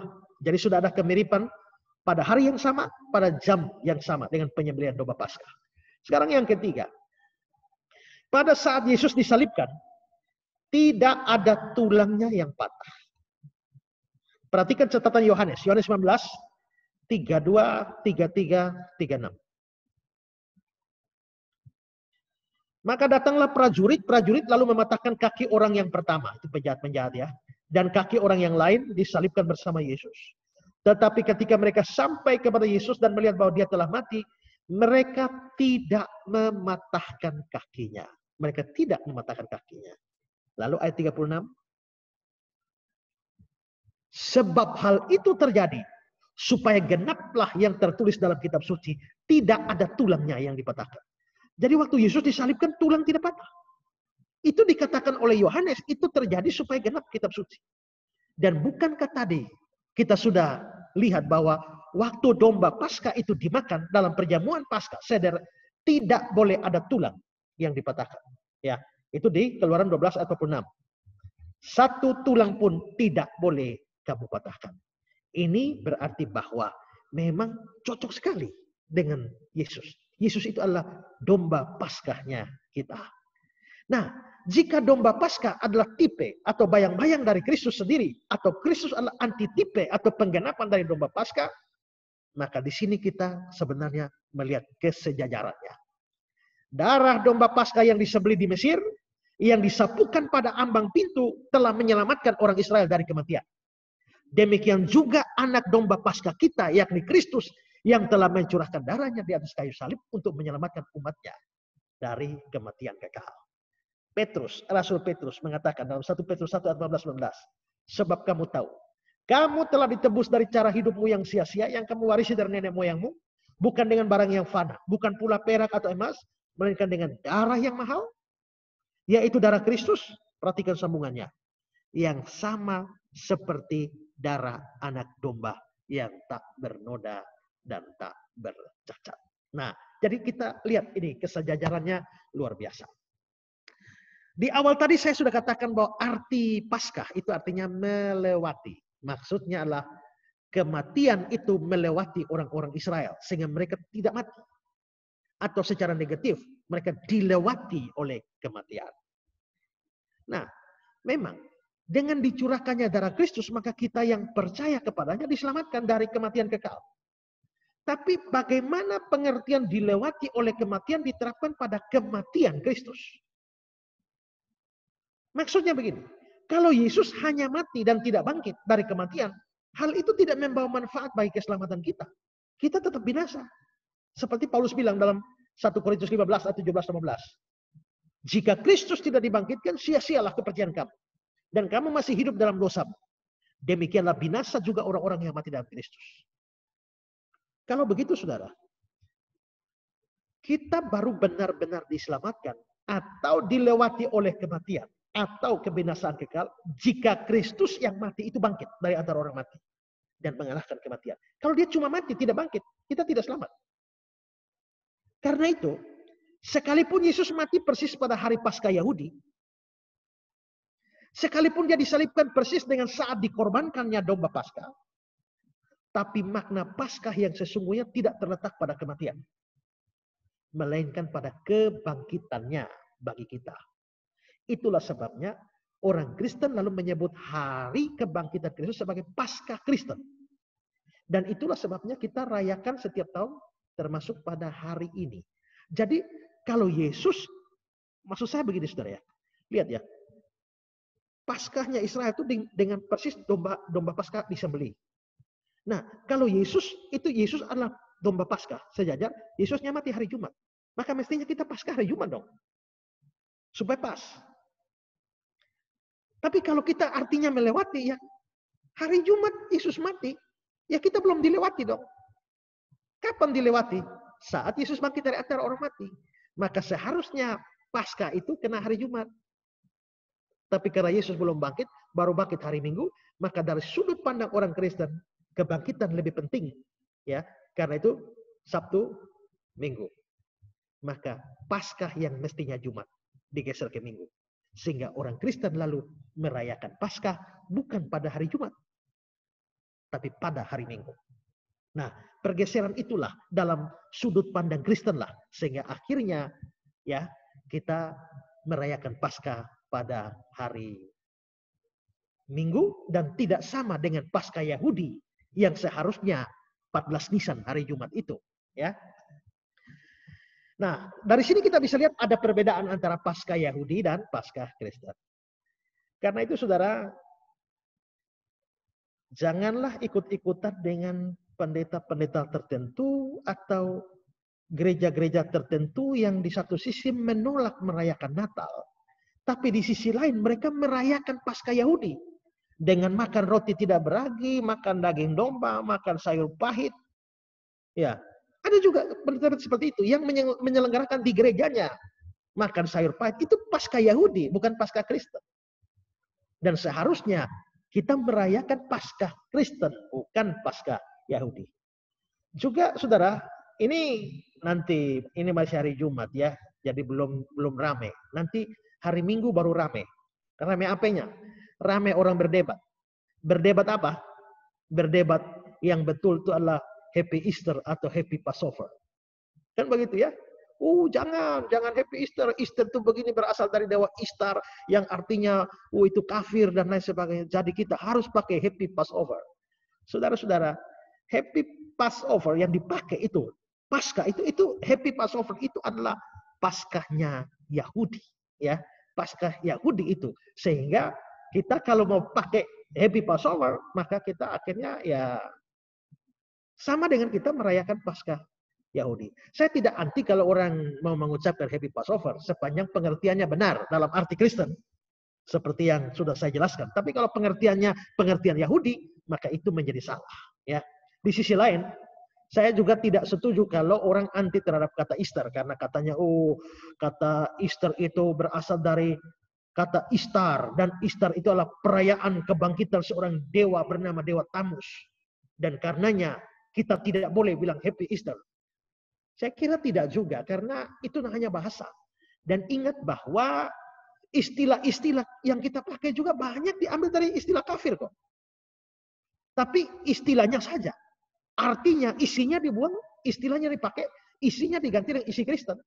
Ada banyak istilah Kristen yang bahkan muncul dalam kitab suci, itu berlatar belakang kafir. Misalnya istilah raja segala raja. Istilah raja segala raja itu awalnya adalah milik raja kafir, Artasasta. Dalam Esra pasal 7 ayat 12. Tapi itu diadopsi dan diterapkan pada Yesus. Di Wahyu 17 ayat 14, Wahyu 19 ayat 16. Di mana kita lalu mengatakan bahwa, Yesus itu adalah raja segala raja, ditambah Tuhan segala Tuhan. Ya. Demikian juga bahkan kata Yunani Theos yang artinya Allah itu juga berlatar belakang kafir.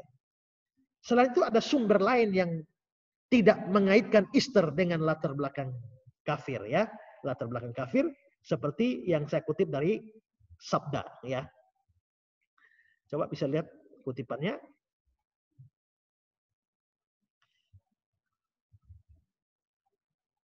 Terus ya. Yang lain mengatakan bahwa Easter merupakan kata bahasa Inggris yang berasal dari kata-kata bahasa Proto-Jerman yang memiliki arti to rise atau bangkit. Dalam bahasa Jerman kontemporer kata Ost dan dalam bahasa Inggris kata East, keduanya memiliki arti timur, petunjuk arah saat matahari terbit di pagi hari, dan ini menjadi akar kata untuk Easter. Next.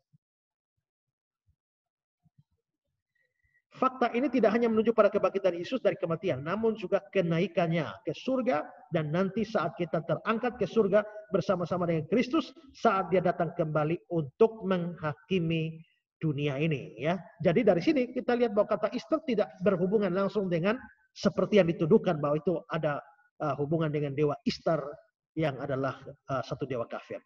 Nah, terlepas dari semua ini, seperti yang sudah saya singgung adalah bahwa kebangkitan Kristus sangat menentukan keselamatan kita. Di mana itu membuat kita benar-benar terlewatkan dari kematian atau kebinasaan. Sekalipun dia mati, tapi kalau dia tidak bangkit, kita semua tetap akan binasa di neraka. Tapi puji Tuhan, dia bangkit dan itu memastikan keselamatan kita. Kalau ada yang belum percaya, segeralah percaya. Tapi kalau sudah percaya, bersyukurlah bahwa kita adalah orang-orang yang dilewati oleh kematian atau kematian melewati kita, karena kematian bukan hanya kematian tapi kebangkitan Kristus.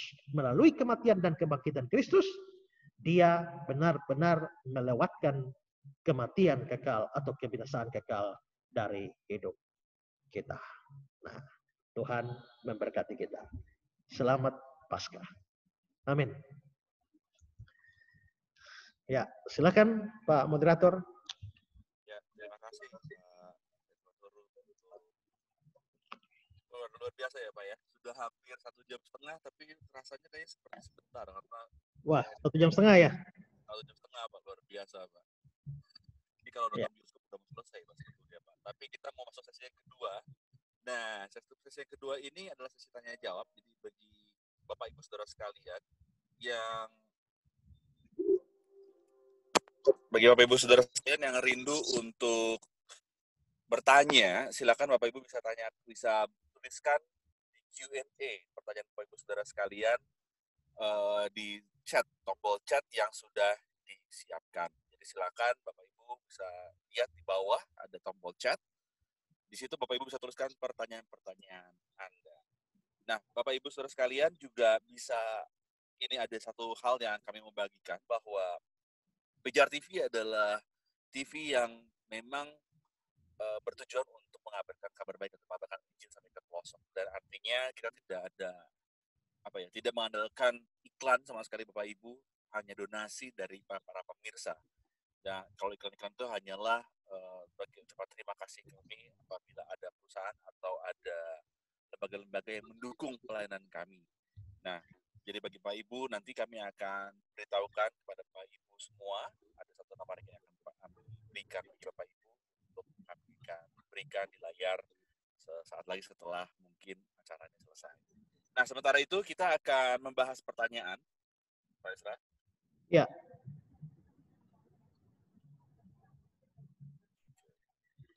Oke. Ada beberapa pertanyaan yang sudah masuk, Pak Ezra. Pak Ezra juga bisa lihat di tombol chat, Bapak Ezra, ya. Ini ada pertanyaan masuk dari Saudara Roberto Eko Pranata.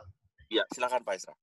Apakah di zaman sekarang ini perayaan Paskah itu wajib dan berdosa jika tidak dijalankan? Bagaimana pendapat Pak Pendeta terhadap gereja-gereja yang tidak merayakan Jumat Agung maupun Paskah? Kalau kita melihat tadi ya, bagi Tuhan itu sebuah perayaan untuk mengingat sesuatu di masa lalu, karya Tuhan di masa lalu itu wajib. Bahkan kita lihat bahwa yang tidak merayakan itu diancam dengan hukuman mati.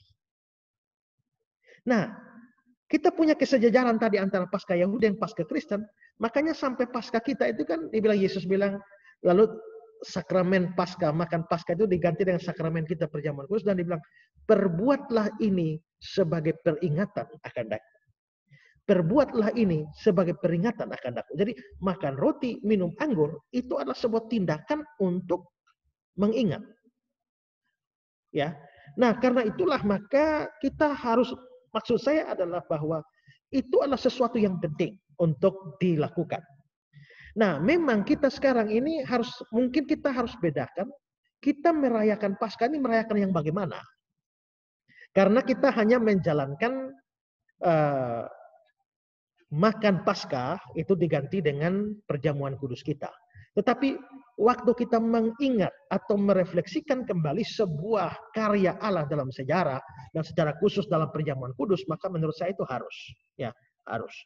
Nah, saya kok baru tahu ya bahwa ternyata Advent tidak merayakan Jumat Agung maupun juga Paskah. Ya, mungkin perlu dicari tahu dari mereka ya apa alasan mereka. Tapi menurut saya seharusnya itu dilakukan, dan kalau kita tidak mengingat itu melalui peristiwa Paskah, maka menurut saya itu sesuatu yang tidak tepat.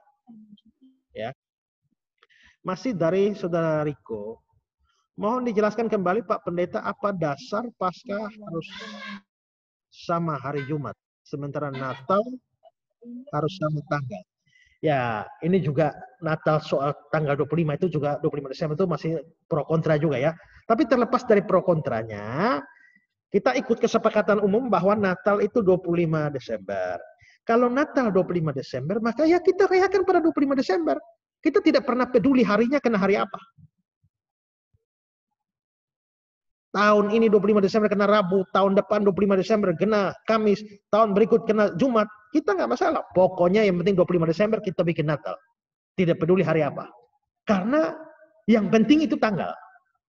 Tapi kalau Paskah ini kan bukan tanggal, itu hari. Kenapa? Karena Paskah harus kena hari Minggu. Karena Tuhan Yesus pakai hari Minggu. Nggak bisa kita tentukan tahu-tahu Paskah kena hari Kamis. Ya, atau Paskah kena hari Selasa. Tidak. Paskah harus kena hari Minggu. Karena Yesus bangkit hari Minggu. Kalau Paskah hari Minggu, maka Jumat Agung harus kena Jumat. Namanya juga Jumat Agung. Ya, memang ada sih orang-orang yang sekarang menolak Yesus mati hari Jumat. Karena menurut mereka kan 3 hari 3 malam. Mana mungkin Yesus mati hari Jumat 3 hari 3 malam kok jadinya bangkit hari Minggu. Itu hanya cuma 1 hari 2 malam. Nah, kalau memang 3 hari 3 malam dihitung mundur dari hari Minggu, maka Yesus harusnya bukan mati pada hari Jumat tapi hari Rabu. Maka mereka bukan Jumat Agung tapi Rabu Agung. Ya. Nah, jadi ada gereja juga yang merayakan Rabu Agung. Tapi saya sendiri tidak percaya itu dan saya pernah bahas itu. Tapi kalau Yesus mati hari Jumat, berarti hari Jumat ini penting. Bangkit hari Minggu, berarti hari Minggu ini penting. Maka dalam penentuan perayaan Jumat Agung dan Paskah harus memperhitungkan harinya. Karena itu maka tanggalnya bisa berubah-ubah. Yang penting harinya tidak. Harinya, tanggalnya berubah-ubah itu tergantung hari Minggu terdekat dengan 14 Nisan. Kalendernya Yahudi. Kita menetapkan di situ. Mau kena tanggal berapa tidak jadi soal. Tapi sama dengan Natal. Mau kena hari apa tidak jadi soal. Natal tidak peduli hari. Tapi Paskah tidak peduli tanggal. Ya. Itu kira-kira seperti itu ya. Oke. Iya, Pak. Ada pertanyaan, Pak. Melihat dari perbandingan waktu pada zaman Yahudi kita sekarang, kenapa kita tidak mengikuti Alkitab? Melihat dari perbandingan waktu katanya, Pak, pada zaman Yahudi kita sekarang, kenapa kita tidak mengikuti Alkitab menyatakan bahwa hari berganti ketika petang, Pak? Karena begini, ya, ini dunia kita, ini kan dunia yang sudah dipengaruhi. Kalau kita bicara soal negara-negara adik kuasa sekarang ini ya, ada Amerika, ya dulu ada Soviet, itu kan negara-negara yang dianggap negara superpower. Nah, kalau kita bicara soal kerajaan-kerajaan pada masa lampau, itu ada kerajaan-kerajaan superpower juga. Nah, yang pertama paling tua itu adalah kerajaan Asyur. Itu kerajaan superpower. Itu Asyur itu Iran sekarang, ya. Nah, tapi setelah itu Asyurnya dihabisi oleh munculnya kerajaan superpower yang kedua, yaitu Babilonia. Babilonia itu Irak sekarang, ya. Nah, setelah itu muncul lagi kerajaan superpower yang ketiga yang menghabisi Babilonia, yaitu Media Persia, yang wilayahnya adalah Iran-Irak. Dia lebih besar lagi, ya. Lalu setelah itu, setelah Media Persia, lalu muncul lagi kerajaan berikut, superpower yang berikut adalah Yunani. Maka Yunani itu mempengaruhi dunia dengan seluruh kebudayaan. Semua dipengaruhi oleh Yunani sampai-sampai akhirnya Alkitab Perjanjian Baru kita pun harus ditulis dalam bahasa Yunani itu gara-gara itu. Perjanjian Lama berbahasa Ibrani pun perlu diterjemahkan ke bahasa Yunani, itu ya namanya Septuaginta, itu ya gara-gara itu. Tapi setelah Yunani itu muncul lagi kerajaan superpower yang terakhir, yaitu Romawi. Romawi itu begitu besar.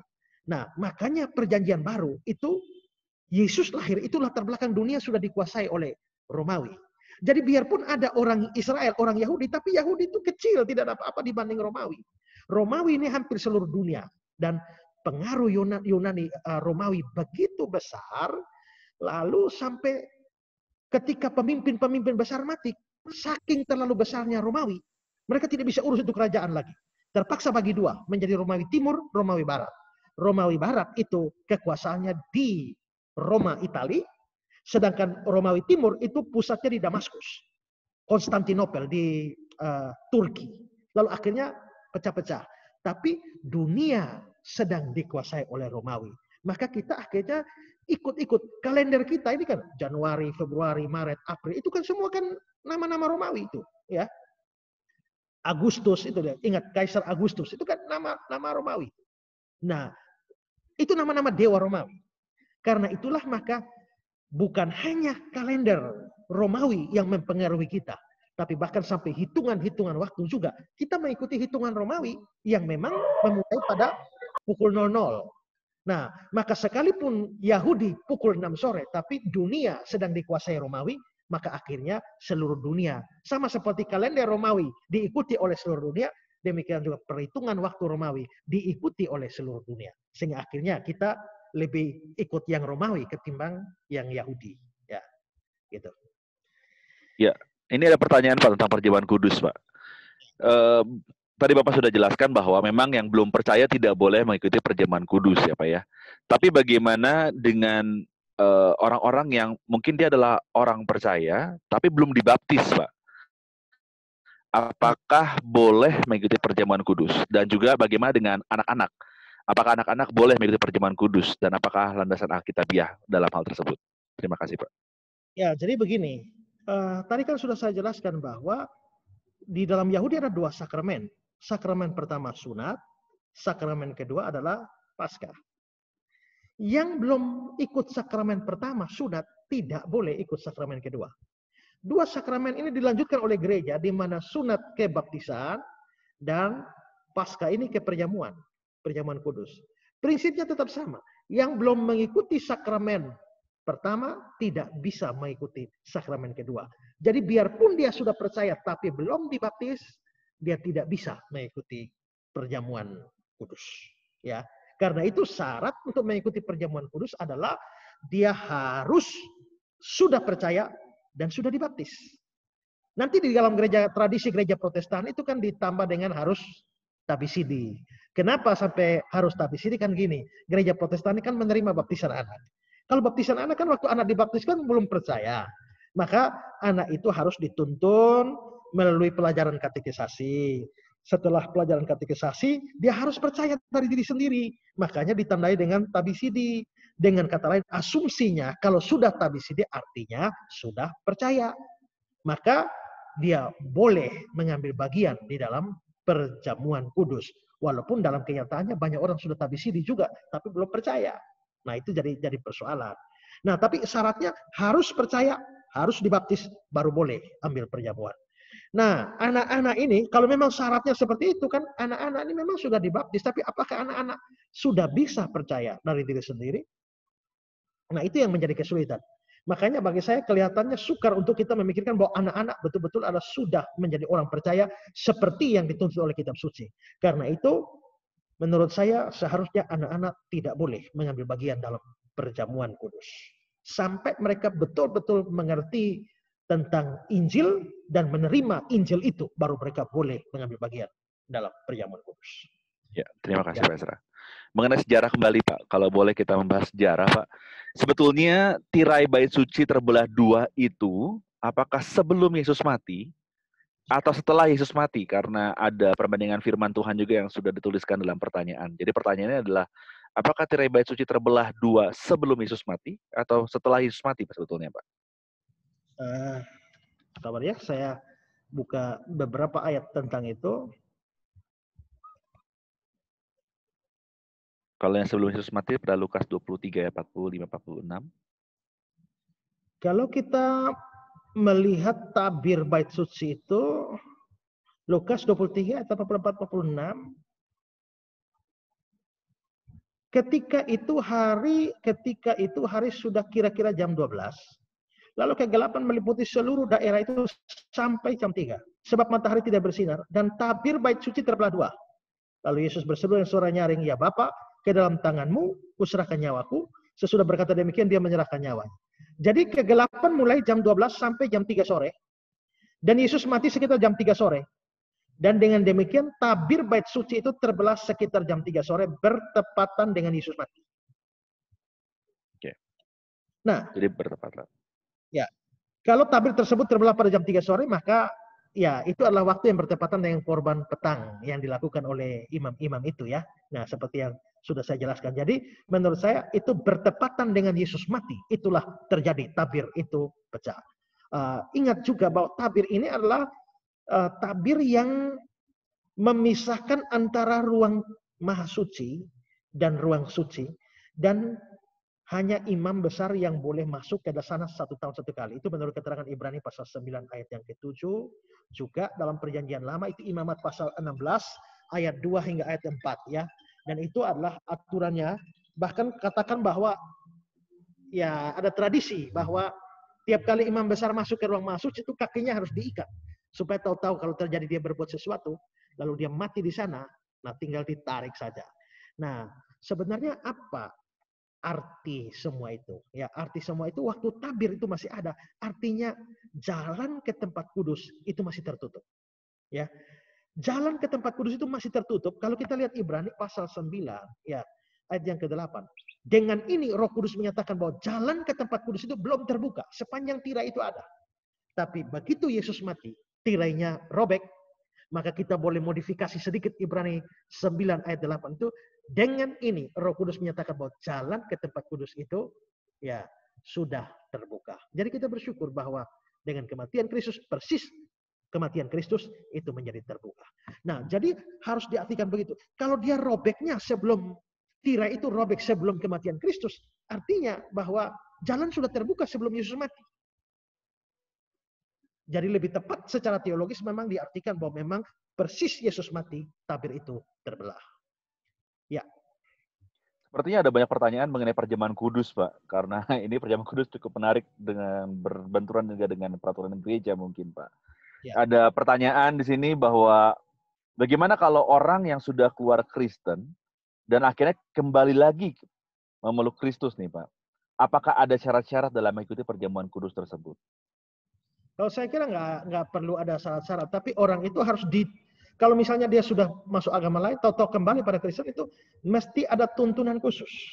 Jadi misalnya ada penggembalaan khusus. Nah, penggembalaan khusus itu tergantung kepada gereja itu melakukan penggembalaan bagaimana, asal memastikan bahwa dia sudah menjadi orang percaya. Tapi dalam hubungan dengan perjamuan kudus diperlakukan bagaimana, saya kira nggak ada aturan firman yang melakukan menyatakan itu, sehingga itu kembali kepada aturan gereja. Ya. Kalau misalnya maka saya kalau terjadi kasus semacam itu, maka saya harus melakukan penggembalaan, memastikan dia orang percaya, dan saya akan meminta dia untuk membuat sebuah pengakuan iman di depan seluruh jemaat. Dan setelah itu saya anggap selesai, dia boleh mengikuti perjamuan kudus seperti biasa. Ya. Jadi kembali pada aturan gereja ya. Kembali pada peraturan gereja ya. Semoga sudah menjadi jelas ya bagi yang bertanya. Lalu juga ada pertanyaan-pertanyaan lain, Pak, seperti bisa dijelaskan kalau sunat itu diganti dengan baptis, kenapa di agama Kristen sendiri ada banyak jenis selam, Pak. Ada banyak jenis baptisan, Pak. Ada yang percik, ada yang selam, gitu ya, Pak ya. Dan saya pernah dengar katanya khotbah dari Pak Esra, bahwa semua baptis itu benar. Jadi baik itu selam ataupun percik. Nah, saya belum paham kalau dibilang kedudukannya benar. Masalahnya, sepertinya prototipenya itu adalah sunat, Pak. Nah, jadi bagaimana penjelasannya, Pak? Ya, kalau kita melihat memang karena di kata baptis, memang studi terhadap kata baptis itu sendiri memang menunjukkan ada arti yang majemuk. Memang selam itu juga termasuk artinya. Arti dari kata baptis ya selam ya. Tapi banyak ayat itu juga menunjukkan bahwa memang kata baptis itu bisa berarti percik, bisa berarti siram, bisa berarti mencuci, bisa berarti mencelup, dan lain sebagainya. Jadi saya kira mungkin waktu kita terlalu terbatas, saudara mungkin bisa di YouTube, nanti saudara bisa cari penjelasan kata baptis. Saya sekaligus dengan banyak ayat dan menunjukkan dari kata Yunaninya bahwa memang kata baptis itu mempunyai multi makna atau multi arti. Sehingga dari situ maka kita memang tidak bisa memudahkan hanya satu arti yang paling benar. Ya. Ya, okay. Bisa dilihat di YouTube saja karena waktu kita tidak banyak untuk bisa bahas semua itu. Ya, beberapa menit lagi kita akan selesai. Ada satu pertanyaan lagi. Apa dasar perjamuan sebagai sakramen, Pak? Karena sakramen menurut Katolik adalah kegiatan suci yang harus diikuti oleh anggota gereja, Pak. Apa dasar perjamuan sebagai sakramen? Ya memang Katolik kan mempunyai 7 sakramen ya. 7 sakramen. Kalau kita hanya mewarisi apa yang dilakukan dalam perjanjian lama. Yaitu pertama adalah sunat, dan kedua itu adalah perjamuan Paskah. Nah, karena itu maka 2 saja sakramennya atau ordinansi yang menjadi sesuatu tanda di dalam perjanjian lama untuk mengingat sesuatu itu 2. Maka gereja Kristen itu menerima 2 ini, di mana sunat nanti dihubungkan dengan baptisan dan Paskah dihubungkan dengan perjamuan. Nah, Katolik menurut saya terlalu memperlebar sampai pernikahan pun itu dianggap sebagai sakramen. Jadi kalau saudara misalnya dapat undangan, hadirilah sakramen pernikahan anak kami, itu hanya 2 kemungkinan.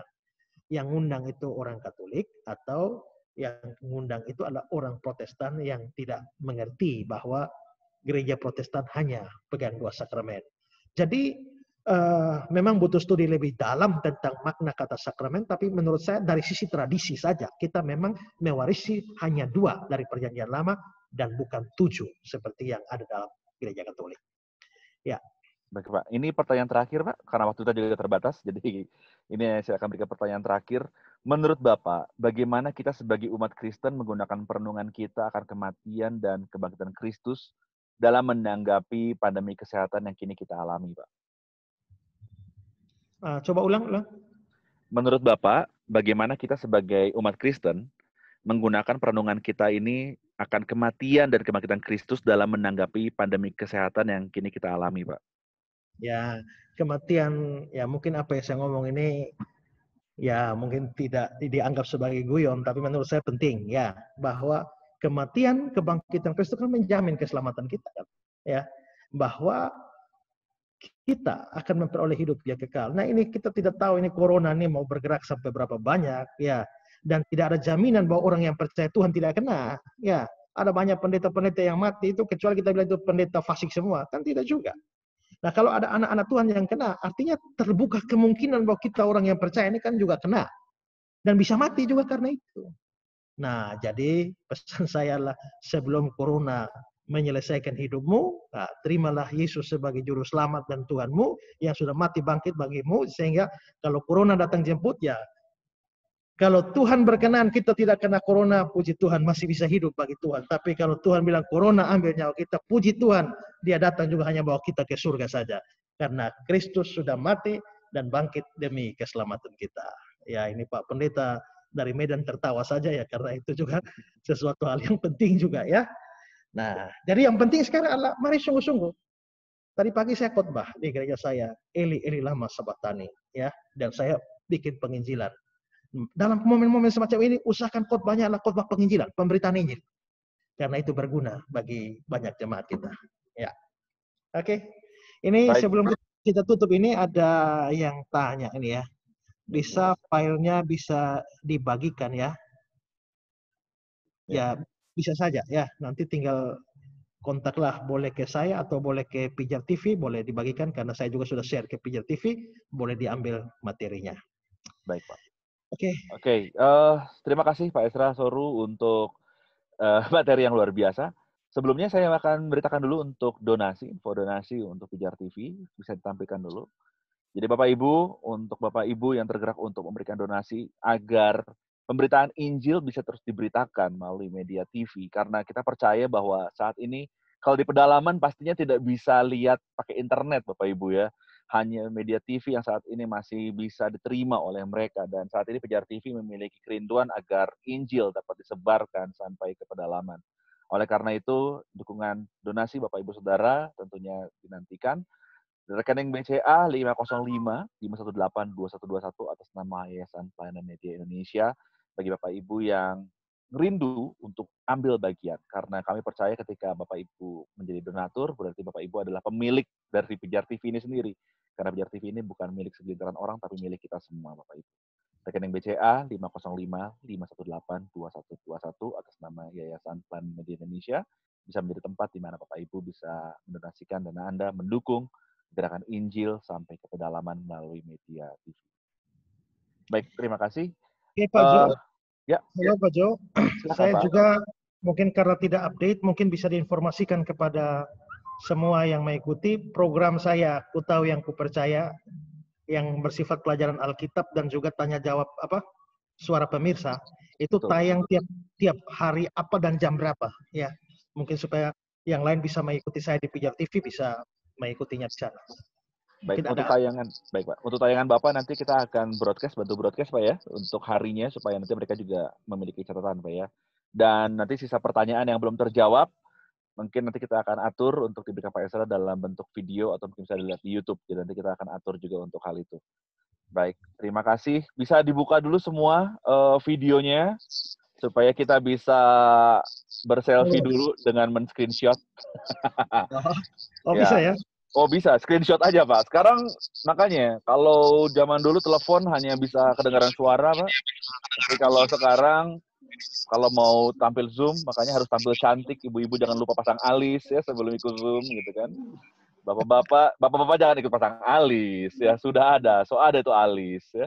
Jadi silakan, saya akan screenshot 1, 2, 3, senyum. Iya, satu lagi karena ini ada 2 bagian. Iya, ya siap, 1, 2, sekali lagi 3. Puji Tuhan. Ya, nanti kita akan buat lagi webinar seperti ini. Bagaimana Bapak Ibu? Coba jempolnya kalau oke webinarnya kita mau bikin lagi bagaimana?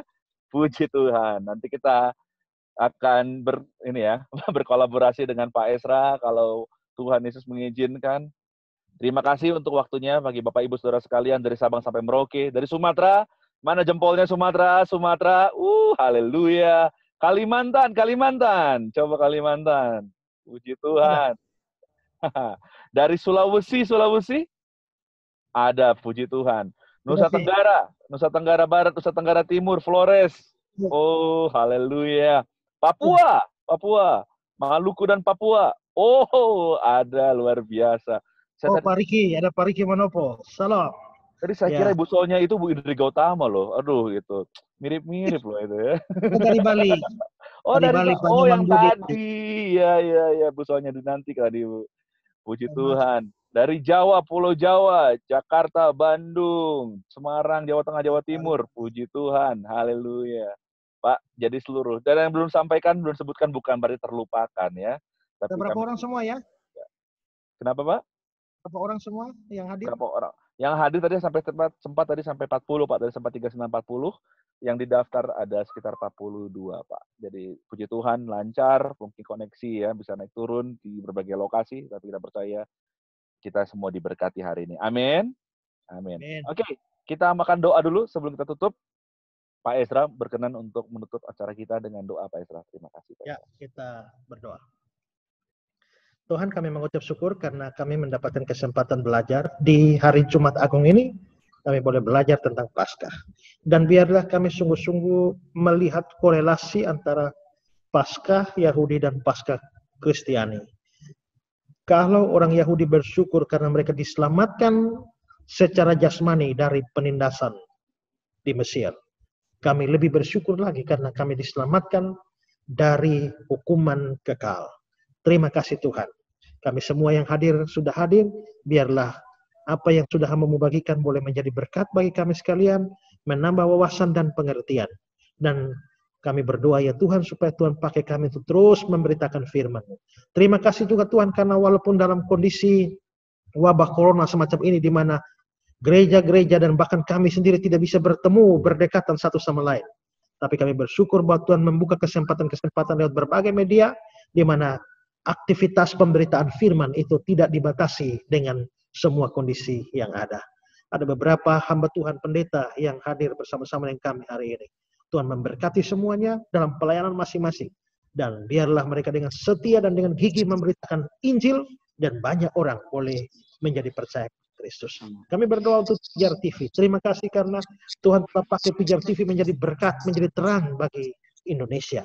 Kami berdoa ya Tuhan supaya biarlah siaran-siaran Pijar TV dapat membawa banyak orang untuk percaya kepada Tuhan Yesus dan dididik dalam pengertian yang benar akan firman. Kami tetap berdoa untuk pimpinan dan seluruh staf yayasan media ini Tuhan. Kami berdoa ya Tuhan untuk kebutuhan biaya yang sangat besar yang dibutuhkan untuk menyelenggarakan semua program pemberitaan firman. Tuhan kiranya mencukupkan dan membuka pintu berkat untuk Pijar TV dapat terus eksis dan menjadi berkat bagi seluruh Indonesia dan bahkan dalam jangkauan yang lebih luas. Terima kasih Tuhan untuk kesempatan ini dan pada kesempatan ini kami boleh mendapatkan persahabatan dan persaudaraan satu sama lain dalam acara ini.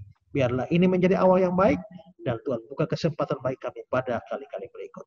Kami kembalikan semua hormat kemuliaan biarlah hanya bagi Tuhan Yesus Kristus saja. Amin.